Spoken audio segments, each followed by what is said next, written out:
योगी सरकार के राज में 207 अपराधी हुए ढेर, 1300 अपराधी का हुआ एनकाउंटर और 2700 आरोपी की हुई है गिरफ्तारी। जाति का मुद्दा उठाकर खुद कटघरे में खड़े हो गए हैं अखिलेश। गला फाड़कर जो यादव यादव कर रहे थे, आज उनको ये सरकारी रिपोर्ट्स देख लेनी चाहिए भाई। और ये भी देख लेना चाहिए कि मुसलमानों और यादवों का राग अलापने वाले अखिलेश यादव सिंह और दुबे जी पर कैसे चुप हो जाते हैं। फिलहाल क्या है पूरी खबर, आपको इस रिपोर्ट के जरिए समझाते हैं। नमस्ते, मेरा नाम श्रुति है और अपना उत्तर प्रदेश न्यूज के डिजिटल प्लेटफॉर्म पर आपका स्वागत है। उत्तर प्रदेश में इन दिनों एक नई बहस छिड़ी हुई है और वो है जाति देखकर एनकाउंटर किया जाता है। यह आरोप सपा प्रमुख अखिलेश यादव ने लगाया था जब हाल ही में यूपी पुलिस ने मंगेश यादव नाम के एक आरोपी का एनकाउंटर किया था।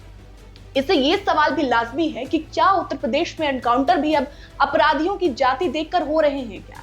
और ऐसा क्यों है कि हमारे देश में अपराधियों की जाति तो बताई जाती है, लेकिन जो पीड़ित पक्ष है उसकी जाति बताई ही नहीं जाती, कोई उसकी जाति नहीं बताता। क्या उनके पास अखिलेश गए, उन्होंने पूछा कि दुकान से जो सोना जेवरात चोरी हुआ है भाई, उसमें कितना नुकसान हुआ आपका? क्या भरपाई करने गए क्या अखिलेश? क्या मुआवजे की बात की क्या अखिलेश यादव ने? क्या मंगेश यादव के परिवार की तरह ही उनके परिवार से भी पूछा कि भाई कोई आर्थिक जरूरत होगी तो हम मदद करेंगे? नहीं ना। क्या अनुज प्रताप सिंह के घर गए, उनके पिताजी से उनको आश्वासन दिया क्या उनके पिताजी को कि मदद करेंगे? फोटो खिंचाई क्या उनके साथ? गले से लगाकर राजनीति किए क्या? नहीं किए।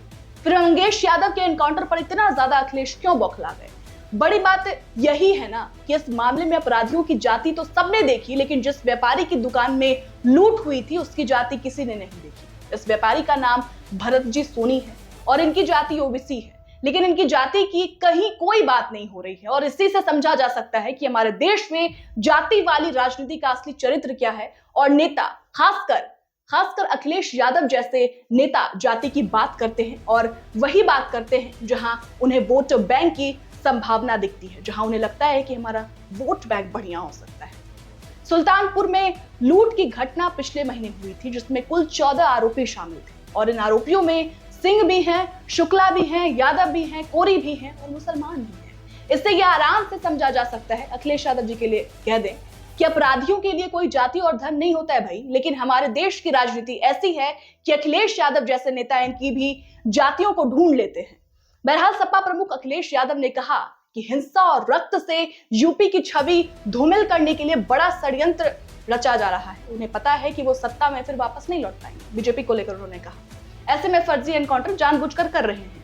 अखिलेश यादव के बयान पर बीजेपी ने पलटवार किया भाई। बीजेपी ने कहा कि अखिलेश यादव अपराधियों में जाति ढूंढते हैं, लेकिन हमारी सरकार कानून के हिसाब से काम करती है। अगर कोई अपराध करेगा तो उसे खामियाजा भुगतना पड़ेगा। बीजेपी तो कह रही है भाई कि मंगेश यादव के एनकाउंटर के दौरान अखिलेश यादव ने जाति का मुद्दा उठाया था, लेकिन अब अनुज प्रताप सिंह को, ठाकुर समाज से आते हैं अनुज प्रताप सिंह, तो अब क्या कहेंगे? बात तो ठीक है, अखिलेश यादव बड़ा यादव कर रहे थे मंगेश यादव के एनकाउंटर पर, फिर सिंह के एनकाउंटर पे चुप क्यों है? ये भी बड़ा सवाल है। देखिए, सवाल ये भी है कि योगी राज में अब तक कितने एनकाउंटर हुए, कितने अपराधियों पर योगी सरकार ने नकील कसा है, एक्शन लिया है। तो सरकारी रिपोर्ट्स के आधार पर एक डेटा आया है सामने, जिसमें यह है कि यूपी का एक डेटा सामने आया है, जिसमें बताया गया है कि योगी सरकार के 7.5 साल के कार्यकाल में कितने एनकाउंटर हुए हैं और कितने अपराधी गिरफ्तार किए गए हैं। आंकड़ों के अनुसार मार्च 2017 से सितंबर 2022 के बीच यूपी में कुल 12,964 एनकाउंटर हुए हैं। इस दौरान 207 अपराधी मारे गए हैं, जबकि 27,117 गिरफ्तार हुए हैं।